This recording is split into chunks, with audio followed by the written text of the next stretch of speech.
ये कहानी उस लड़के की जो लेनिनग्राद की टूटी फूटी बिल्डिंग की 5वीं मंजिल पर एक कमरे में पला,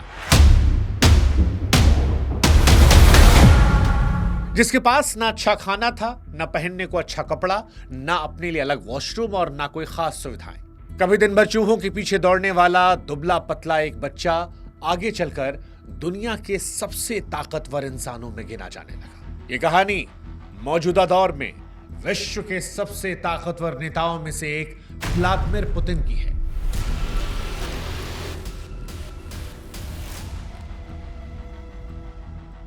वो पुतिन जिनके बारे में अफवाह उड़ती है कि वो जवान रहने के लिए हिरण का खून पीते हैं, उसकी सींग से निकला रेड एक्सट्रैक्ट शरीर में इंजेक्ट करवाते हैं ताकि 73 साल की उम्र में वो 40 साल के दिख सके, जिनके बारे में कहा जाता है कि वो बीमार पड़े तो असली पुतिन की जगह उनके कई हम शक्ल हैं जो दुनिया में भेज दिए जाते हैं, जो कभी बर्फ से भरे पानी में डुबकी लगाकर स्नान करते हैं, कभी घोड़ों पर सवारी करते हैं और कभी अपनी बेबाकी से दुनिया को हैरान करते हैं। यह कहानी उस पुतिन की है जिस पर यकीन करने वाले उन्हें रूस का सबसे कमिटेड लीडर मानते हैं,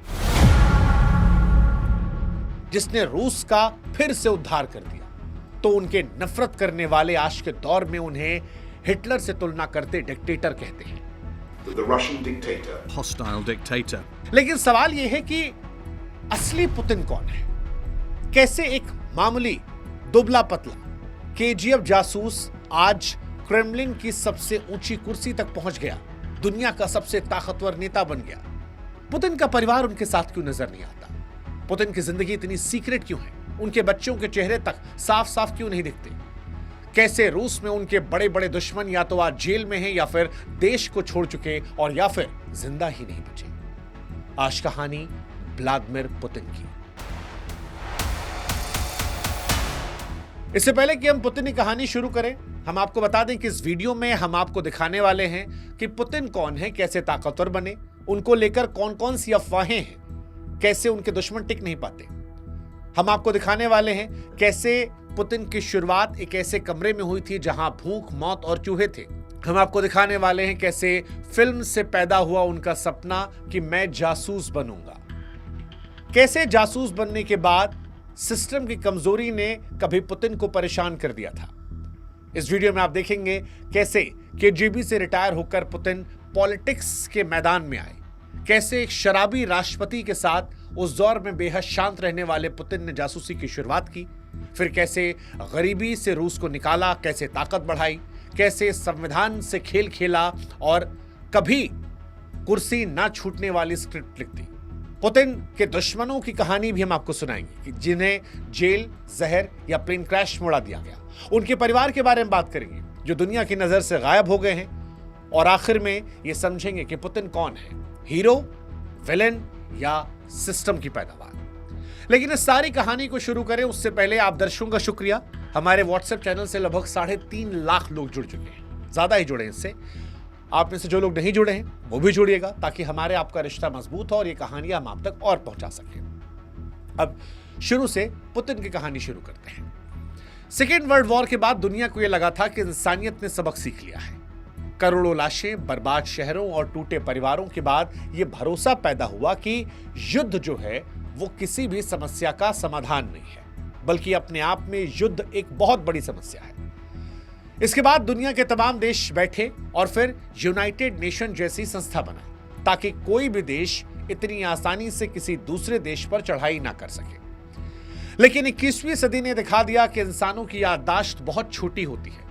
technology, internet, globalisation, space mission, AI, सब कुछ मॉडर्न हो गया, लेकिन लड़ाई करने का इंसानी फितरत जो थी वो नहीं बदली। फरवरी 2022 में रूस ने यूक्रेन पर वॉर शुरू कर दी और इस वॉर के बाद से ही तीसरे विश्व युद्ध की आशंकाएं दुनिया भर में छा गई। यूनाइटेड नेशन में रूस के खिलाफ 140 से ज्यादा देशों ने वोट किया।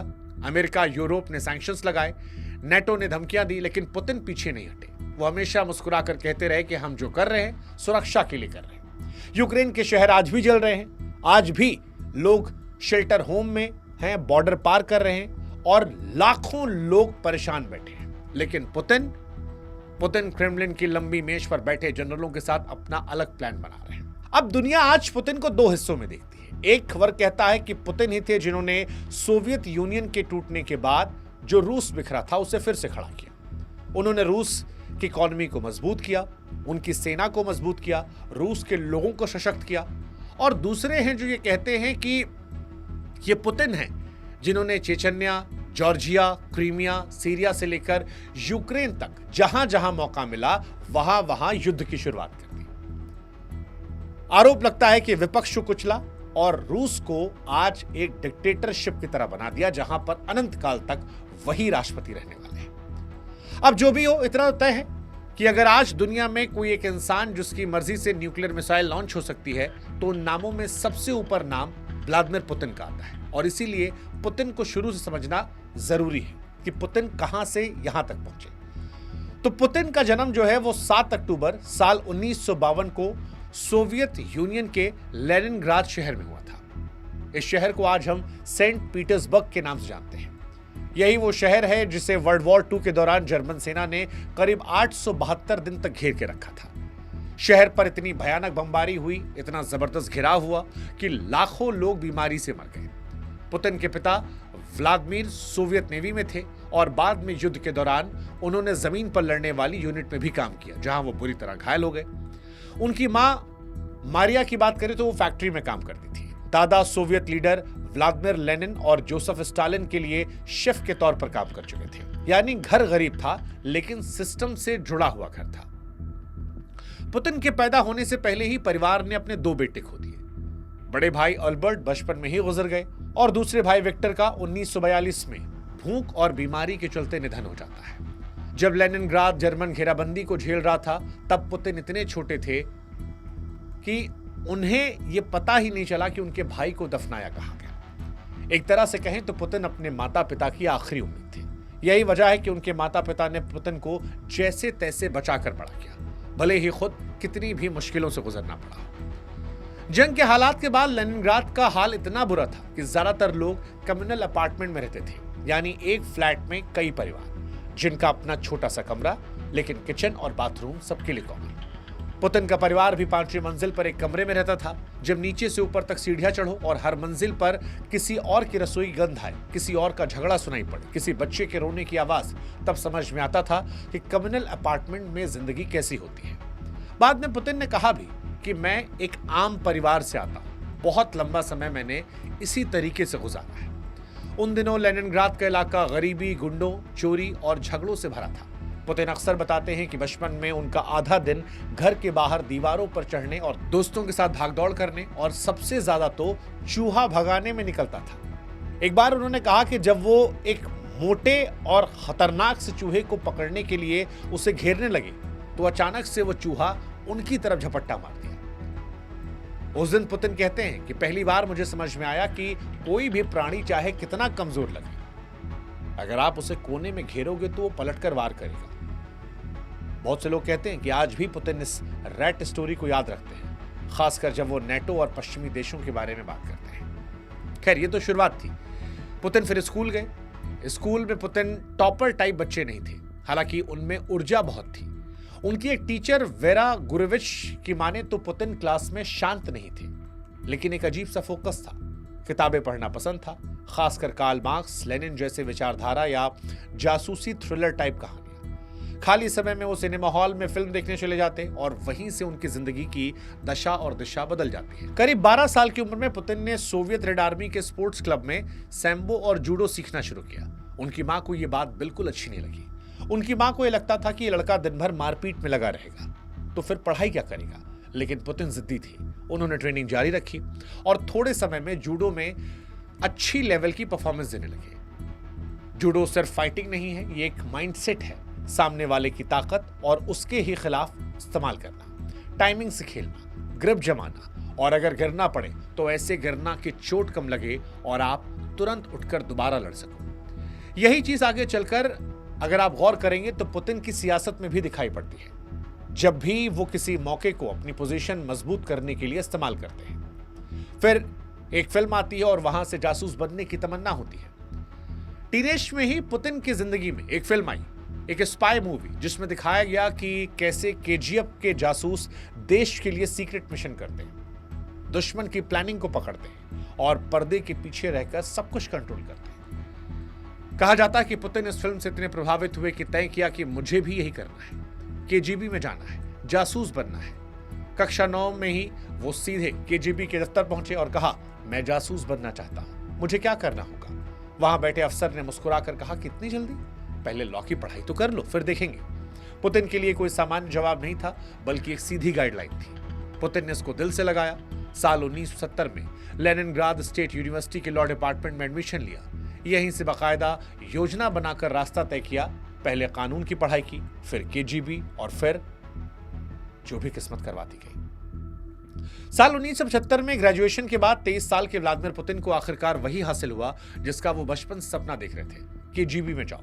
उन्हें लेनिनग्राद की 401वीं केजीबी स्कूल में ट्रेनिंग के लिए भेजा गया, जहां उन्होंने काउंटर इंटेलिजेंस, विदेशी मिशन, गुप्त ऑपरेशन सब कुछ सीखना शुरू किया।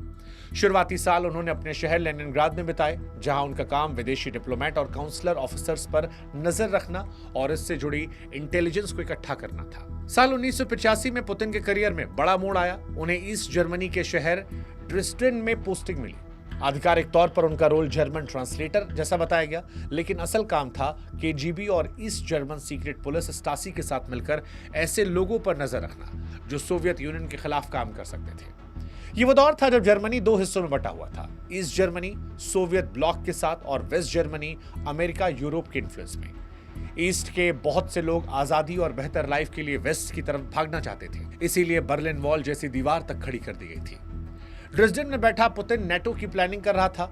जर्मन पॉलिटिक्स असंतुष्ट नेताओं की गतिविधियों पर रिपोर्ट बनाता था। धीरे धीरे उनके पास इतना कंट्रोल आ गया कि केजीबी के लोकल ऑफिस में किसको रिक्रूट करना है, किसका ट्रांसफर करना है, इस पर भी वो बात करने लगे। सब ठीक ठाक चल रहा था। तभी साल 1989 में पूरी दुनिया के सामने एक तस्वीर आई कि हजारों लोग बर्लिन की दीवार पर चढ़कर उसे तोड़ रहे हैं। वो दीवार सिर्फ कंक्रीट की दीवार नहीं थी, वो सोवियत कंट्रोल के खिलाफ खुले बगावत की शुरुआत थी। जब बर्लिन वॉल गिर रही थी उस समय पुतिन ड्रेसडेन में केजीबी के ऑफिस में तैनात थे। भीड़ सिर्फ बर्लिन तक सीमित नहीं थी, लहर पूरे ईस्ट जर्मनी में फैलने लगी। एक दिन गुस्साई भीड़ ड्रेसडेन के केजीबी और स्टासी ऑफिस की तरफ बढ़ी। पुतिन ने खतरा भांपकर सोवियत मिलिट्री हेडक्वार्टर को फोन किया कि भीड़ ऑफिस की तरफ आ रही है, हम खतरे में हैं, फोर्स भेजिए। जवाब मिला, हम मॉस्को के आदेश के बिना कुछ नहीं कर सकते, यानी सामने भीड़ है, पीछे कोई बैकअप नहीं।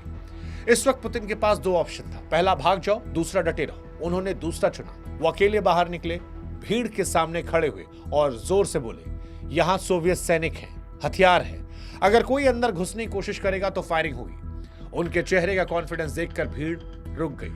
बहुत से लोग कहते हैं कि उस दिन पुतिन ने सिर्फ एक बिल्डिंग नहीं बचाई, बल्कि खुद को भी साबित कर दिया कि वो खतरे से भागने वाले नहीं हैं। लेकिन साथ ही उनके अंदर एक गहरा सवाल बैठ गया कि जब मैं जान पर खेलकर देश के लिए काम कर रहा था, तब मॉस्को ने मुझे आखिर अकेला क्यों छोड़ दिया। और यहीं से पुतिन का सोवियत सिस्टम से भरोसा हिलने लगा। उन्हें समझ आया कि ऊपर बैठे नेता जनता और अपने लोगों से कट चुके हैं। अफगानिस्तान में हार, बर्लिन वॉल का गिरना और अंत में सोवियत यूनियन का टूटना, ये सब मिलकर पुतिन के दिमाग में एक बात बैठा रहे थे कि सिस्टम कमजोर हो चुका है। दयालु दिखने वाले लेकिन कमजोर नेता देश को बिखेर देते हैं। और यहीं से केजीबी से रिटायर होकर वो पॉलिटिक्स में आए। साल 1990 में पुतिन केजीबी से लेफ्टिनेंट कर्नल के रैंक के साथ रिटायर हुए और वापस लेनिनग्राद लौट आए। अपनी पुरानी यूनिवर्सिटी लेनिनग्राद स्टेट यूनिवर्सिटी में एक्सटर्नल रिलेशन डिपार्टमेंट में काम शुरू कर दिया और यहीं पर उनकी मुलाकात हुई एंटोली सोबचाक से, जो बाद में लेनिनग्राद के पहले डेमोक्रेटली चुने गए मेयर बने। सोबचाक करिश्माई थे, पॉपुलर थे और वेस्ट से अच्छे रिश्ते रखने वाले नेता थे। उन्हें पुतिन की शांत, डिसिप्लिन और लो प्रोफाइल लेकिन काम करने वाली स्टाइल पसंद आई और उन्होंने पुतिन को अपना सलाहकार बना लिया। सोबचक के साथ काम करते हुए पुतिन को पहली बार ओपन पॉलिटिक्स का जायका मिला। वो शहर के विदेशी investment, international deal, business licence देखते थे। इस बीच उन पर कुछ करप्शन और मिसमैनेजमेंट के आरोप लगे, लेकिन केस आगे नहीं चला। साल 1994 तक उनके काम से खुश होकर उन्हें सेंट पीटर्सबर्ग के डिप्टी मेयर बना दिया गया। ये पुतिन की पॉलिटिक्स में पहली मजबूत एंट्री थी, लेकिन किस्मत हमेशा एक लाइन पर नहीं चलती। साल 1996 में शहर का चुनाव हुआ, सोबचक हार गए और उसके साथ ही पुतिन की भी कुर्सी चली गई। अब सवाल था कि यहां से आगे क्या, क्योंकि पुतिन का केजीबी का करियर खत्म हो गया था। सेंट पीटर्सबर्ग की पॉलिटिक्स हाथ से निकल गई थी। यहां से पुतिन ने वो कदम उठाया जिसने आगे की पूरी कहानी बदल दी। वो मॉस्को शिफ्ट हो गए। मॉस्को में पुतिन की मुलाकात वैलेंटिन युमाशेव से हुई, जो उस समय रूस के राष्ट्रपति बोरिस येल्सिन के दामाद और करीबी थे। हम आपको बता दें कि वो शराब के शौकीन, अनियमित और कई करप्शन स्कैंडल से घिरे हुए राष्ट्रपति थे। टीवी पर कई बार उनके डगमगाते कदम, नशे में दिए गए भाषण और अजीबोगरीब हरकतें दुनिया भर में मजाक का विषय बनी थी। देश की इकॉनमी भी लगभग बर्बाद हो चुकी थी। यहां पर युमाशेव को पुतिन का ठंडा दिमाग, केजीबी का बैकग्राउंड और कम बोलो ज्यादा काम करो वाली स्टाइल पसंद आई। साल 1997 में येल्त्सिन ने पुतिन को प्रेसिडेंशियल स्टाफ में डेप्यूटी चीफ बना दिया। धीरे धीरे पुतिन सिस्टम के अंदर बढ़ते चले गए। कभी फेडरल सिक्योरिटी सर्विस एफएसबी यानी केजीबी की उत्तराधिकारी एजेंसी के चीफ बने, कभी सिक्योरिटी काउंसिल के सेक्रेटरी, और कुछ ही सालों में वो क्रेमलिन के अंदर सबसे भरोसेमंद और सबसे ताकतवर अफसरों में गिने जाने लगे। केजीबी का अनुभव उन्हें पावर का असली सिस्टम समझने के लिए मदद कर रहा था। उन्हें पता था कि कौन सा फोन किसके पास जाता है, कौन सा दस्तावेज किस टेबल पर होता है, किस मंत्री की कमजोरी कहां है। येल्त्सिन शराब और स्कैंडल में उलझे थे, तो रोजमर्रा का बहुत सारा काम पुतिन जैसे अफसरों पर आ गया और धीरे धीरे येल्त्सिन का भरोसा पुतिन पर बढ़ता चला गया। 9 अगस्त साल 1999 को अचानक बोरिस येल्त्सिन ने पुतिन को रूस का एक्टिंग प्राइम मिनिस्टर बना दिया। उस समय रूस में चेचन्या के इस्लामिक फाइटर्स ने बम ब्लास्ट और आतंकी हमलों के जरिए दहशत फैला रखी थी। अपार्टमेंट ब्लास्ट में सैकड़ों लोग मारे गए, हजारों घायल हुए। गुस्से से भरे रूस को एक सख्त जवाब चाहिए था और पुतिन ने वही दिया। उन्होंने चेचन्या को फुल स्केल वॉर का आदेश दिया, जिसे सेकेंड चेचन्या वॉर कहा गया। हजारों लोग इसमें मारे गए और शहर के शहर तबाह हो गए। लेकिन रूस के टीवी चैनलों पर बार बार एक ही बात दिखाई गई कि हमने 300 निर्दोष नागरिकों का बदला ले लिया। इस वॉर ने पुतिन की इमेज को रातों रात दुनिया के सामने बदल दिया। अब वो एक सख्त बदला लेने वाला, आतंकियों को खोज खोज कर मारने वाला लीडर बन चुका था। पुतिन का एक मशहूर डायलॉग है कि हम आतंकवादियों को बाथरूम तक में घुसकर मारेंगे। चेचन्या की तबाही ने रूस के अंदर पुतिन को हीरो बना दिया। भले ही दुनिया के बहुत सारे हिस्सों में से ह्यूमन राइट वायलेशन के तौर पर देखा गया, लेकिन पुतिन रूस में हीरो बन चुके थे। दिसंबर 1999 में येल्त्सिन ने अचानक टीवी पर आकर कहा कि मैं इस्तीफा दे रहा हूं और मेरी जगह पुतिन एक्टिंग राष्ट्रपति होंगे। 31 दिसंबर साल 1999 की यह तारीख रूस के इतिहास में टर्निंग पॉइंट बन गई। मार्च 2000 में चुनाव हुए और पुतिन पहली बार आधिकारिक तौर पर रूस के राष्ट्रपति बन गए। जब पुतिन ने पहली बार 2000 में राष्ट्रपति पद संभाला तो रूस की हालत खराब थी। सोवियत यूनियन के टूटने के बाद की अराजकता, माफिया, अचानक अमीर बने कारोबारी, करप्शन, सब मिलकर देश को खोखला कर रहे थे। इसके बाद पुतिन ने 2 काम किए। पहला, ओलिगार्क्स पर लगाम लगाया। दूसरा, स्टेट को फिर से ताकतवर बनाया। उस दौर में तेल और गैस की इंटरनेशनल कीमतें तेजी से बढ़ी। रूस की इकॉनमी जो ऑयल और गैस पर निर्भर थी, अचानक फलने फूलने लगी। साल 2000 से लेकर 2008 के बीच में रूस इकॉनमी में औसतन 7 तक की ग्रोथ देखी गई। लोगों की इनकम बढ़ी, गरीबी काफी हद तक कम हो गई। पुतिन ने इस बूम को अपने फेवर में इस्तेमाल किया। पेंशन बढ़ी, सरकारी कर्मचारियों की सैलरी बढ़ी, फौज जो थी वो मॉडर्न होने लगी, शहरों में मॉडर्न इंफ्रास्ट्रक्चर बने। आम रूसी को लगा कि यह आदमी कितना भी सख्त हो, लेकिन यह हमारे लिए काम कर रहा है। और यही वजह है कि 2004 में जब चुनाव हुए तो पुतिन और भी ज्यादा वोटों से जीते। लेकिन पुतिन का मॉडल सिर्फ इकॉनमी पर आधारित नहीं था, वो पावर पर भी था। उन्होंने मीडिया पर कंट्रोल बढ़ाया। बड़े टीवी चैनल धीरे धीरे क्रेमलिन के करीबियों के हाथों में चले गए। जो ओलिगार्क पुतिन से भिड़े, जैसे कि मिखाइल, वो फ्रॉड और टैक्स चोरी केस में सालों के लिए जेल में भेज दिए गए।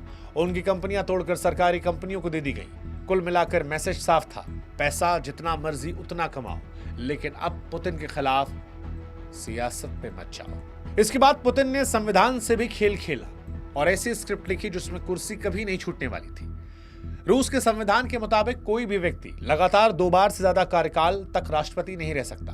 पुतिन साल 2000 और 2004 2 बार राष्ट्रपति बनकर उस लिमिट को पूरा कर चुके थे।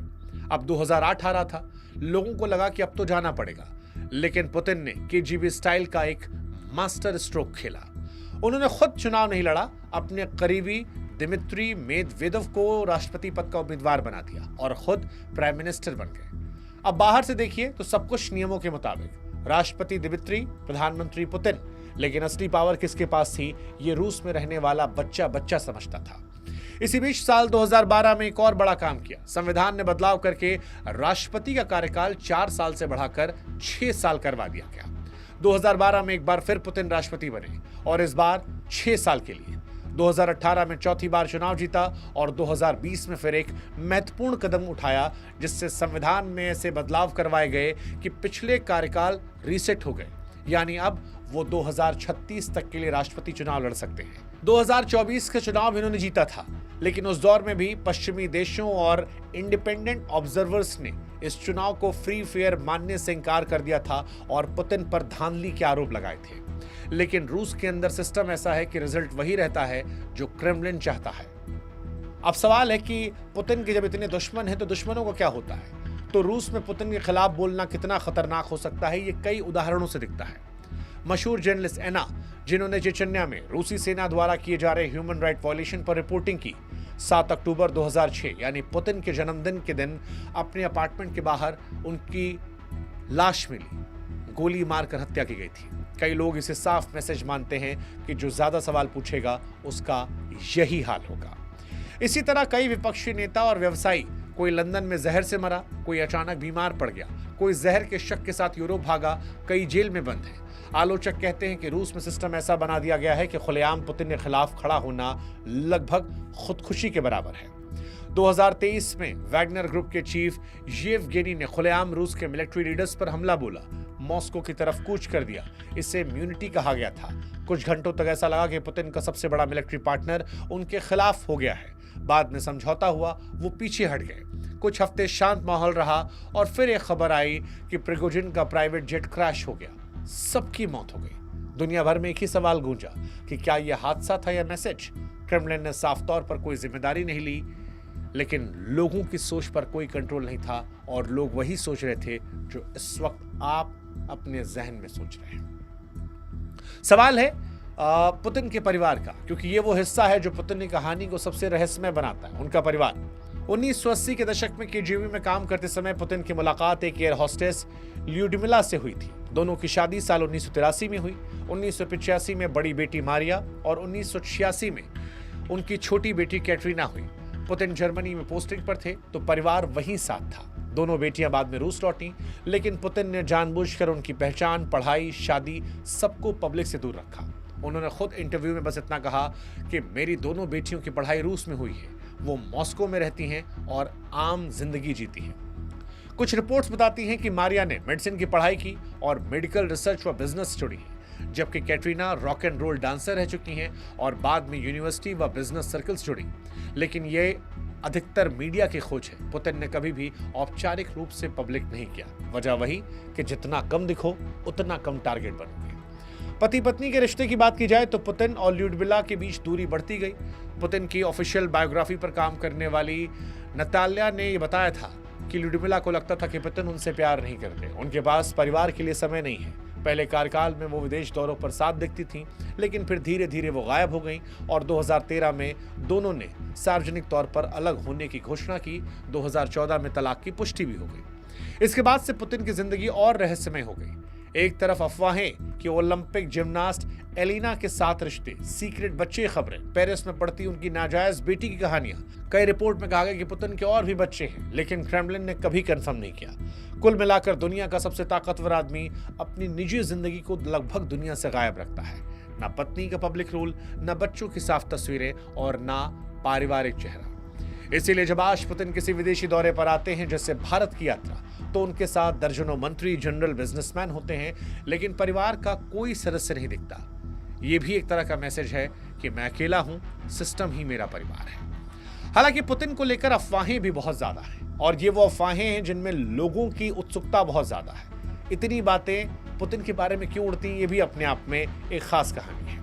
लेकिन सबसे मशहूर अफवाह जो है पुतिन को लेकर, वो ये है कि पुतिन जवान रहने के लिए हिरण खून पीते हैं। सींग से निकला लाल एक्सट्रैक्ट, जिसे कुछ जगहों पर मारल एटलर ब्लड या इसी तरह के नामों से आता है, वो शरीर में इंजेक्ट करवाते हैं। साइबेरिया में सच में ऐसे ट्रीटमेंट्स होते हैं जहां हिरण के नर्म सींगों से निकाले गए लिक्विड को हेल्थ के लिए अच्छा मानता है। लेकिन क्या पुतिन जवान रहने के लिए ऐसा करते हैं? इसका कोई ठोस प्रमाण नहीं है। ये बातें ज्यादातर रूसी ब्लॉग्स, अफवाहों और एंटी पुतिन कैंपेन में इस्तेमाल होती है। हालांकि ये जरूर है कि 73 साल की उम्र में भी पुतिन घुड़सवारी, स्विमिंग, जिम, जूडो आदि करते हुए दिखते हैं और हमेशा उनकी इमेज जो है वो पोर्ट्रे की जाती है कि वो जवान हैं, फिट हैं और बहुत एनर्जेटिक, एक्टिव हैं। एक बड़ी अफवाह पुतिन को लेकर जो उड़ती है वो है हमशक्ल को लेकर।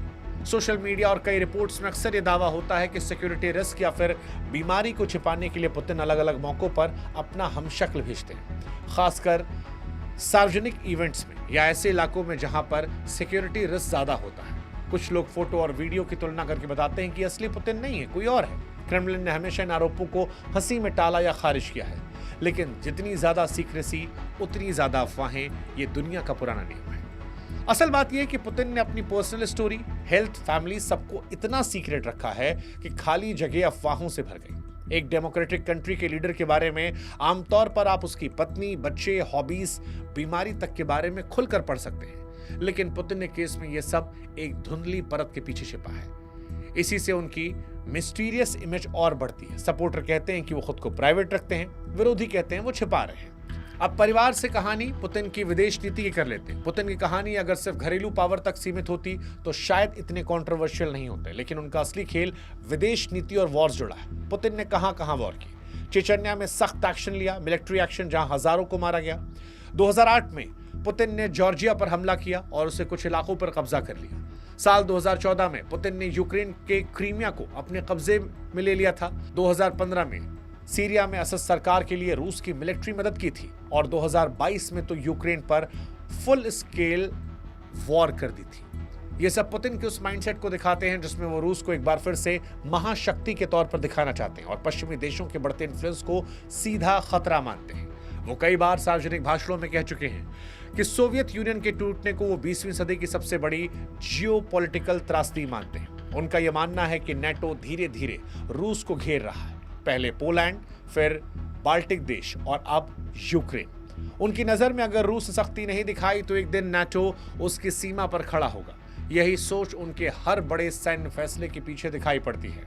यूक्रेन वॉर ने रूस को इंटरनेशनल स्तर पर अलग थलग कर दिया है। भारी सैंक्शंस लगे हैं, लेकिन रूस ने अपनी ऑयल गैस का रुख एशिया और दूसरे देशों की तरफ मोड़कर अपने लिए रास्ता निकाल दिया। पुतिन के आलोचक कहते हैं कि ये वॉर रूस को बर्बाद कर देगी। समर्थक कहते हैं कि लड़ाई रूस को सिक्योरिटी देगी और उनके सम्मान की लड़ाई है, और शायद इन्हीं दोनों के बीच सच भी कहीं है। लेकिन इतना तय है कि पुतिन ने दुनिया को मैसेज दे दिया है कि अगर रूस को लगेगा कि उस पर खतरा है तो वो टैंकों का इस्तेमाल करने से बिल्कुल नहीं हटेगा। अंत में सवाल ये उठता है, पुतिन कौन है? हीरो है, विलन है या सिस्टम की पैदावार? वापस ये सवाल बड़ा महत्वपूर्ण है। क्यों उन पर इतनी अफवाहें हैं और कैसे उनके दुश्मन टिक नहीं पाते? अगर कहानी को आपने शुरू से सुना होगा ध्यान से, तो आप ये समझ पाएंगे कि 2-3 चीजें दिखती हैं। पहला, कठोर बचपन और युद्ध की छाया। भूख, गरीबी, 2 भाइयों की मौत और युद्ध से तबाह शहर ने पुतिन को बचपन से ही सख्त बनाया। दूसरा, केजीबी ट्रेनिंग, सीक्रेसी, कंट्रोल, लोगों की कमजोरियां पकड़ना, सिस्टम को अंदर समझना, ये सब कुछ उन्हें केजीबी से मिला। सही समय, सही जगह। सोबचक के साथ सेंट पीटर्सबर्ग की पॉलिटिक्स, फिर येल्सिन के साथ क्रेमलिन की तरफ उछाल, ये सब पॉलिटिकल किस्मत और पुतिन की प्लानिंग का कॉम्बिनेशन था। सख्त इमेज और पावर का बैलेंस। चेचन्या से लेकर यूक्रेन तक पुतिन ने दिखाया कि अगर वो फैसला लें तो दुनिया की नाराजगी की परवाह नहीं करते, लेकिन अपने देश के लोगों को वो ताकत का सपना बेचते रहते हैं कि रूस फिर से महान बनेगा। अफवाहें उनको लेकर इसलिए उड़ती हैं क्योंकि जानकारियां कम है, सीक्रेसी ज्यादा है, परिवार दूर है, हेल्थ पर कोई अपडेट नहीं है, प्राइवेट लाइफ पर्दा है। कहानियां अपने आप गढ़ती हैं, हिरण के शक्ल में, हमशक्ल के शक्ल में, अमरता के शक्ल में। पुतिन का सिस्टम इतना फोकस्ड है कि कोई भी बड़े स्तर पर उनके खिलाफ चुनाव जीतने का सपना देखता ही नहीं है। जो कोशिश करते हैं, अक्सर उनकी कहानी किसी एक रास्ते पर खत्म हो जाती है, चाहे वो रास्ता जेल का हो, देश निकाला हो या फिर मौत का। अब आखिरी सवाल, क्या जिसने उन्हें राष्ट्रपति बनाया पुतिन ने उसे रास्ते से हटाया था? क्योंकि एक अफवाह ये भी है, ये बात थोड़ी सिनेमैटिक है, हालांकि आंशिक रूप से सच है। येल्सिन ने पुतिन को ऊपर उठाया, पर आज रूस में ताकत किसके पास है वो दुनिया जानती है। पुतिन ने उन्हें और उनके परिवार को कानूनी कार्रवाई से बचाने का वादा किया, लेकिन सत्ता पर पूरी तरह कब्जा कर लिया। आज रूस की पूरी political machinery, military, intelligence, media किसी न किसी रूप में पुतिन की पर्सनैलिटी के इर्द गिर्द घूमती है। और यही पुतिन को खास बनाती है। ये कहानी उस पुतिन की थी जो लेनिनग्राद के कम्युनल कमरे से निकलकर केजीबी के दफ्तर, ड्रेज़्डेन के सड़कों, क्रेमलिन के गलियारों और यूक्रेन के युद्ध के मैदान तक पहुंच गया। वो किसी के लिए हीरो है, किसी के लिए विलन। ये आपके नजरिए पर तय करता है, ये फैसला हम आप पर छोड़ देते हैं। लेकिन इतना जरूर तय है कि 21वीं सदी की जो भी सबसे बड़ी कहानियां इतिहास से किताबों में लिखाई जाएंगी, उसमें व्लादिमीर पुतिन का नाम बिना शक के दुनिया में हमेशा सबसे ऊपर के पन्नों में रहेगा। अब ये पन्नों में तारीफ में होगा या कटघरे में, ये आपकी सोच पर हम छोड़ देते हैं। शुक्रिया इस वीडियो को देखने के लिए, इस कहानी को सुनने के लिए। कोई और कहानी आप सुनना चाहते हैं तो कमेंट सेक्शन में जरूर लिखिएगा। और इतनी लंबी कहानी सुनी है, हमसे जुड़िएगा भी, सब्सक्राइब कीजिएगा, रिश्ते को मजबूत कीजिएगा और वो व्हाट्सएप चैनल भी जुड़िएगा ताकि कहानी आप तक और पहुंचती रहे। जय हिंद, जय भारत, नमस्कार।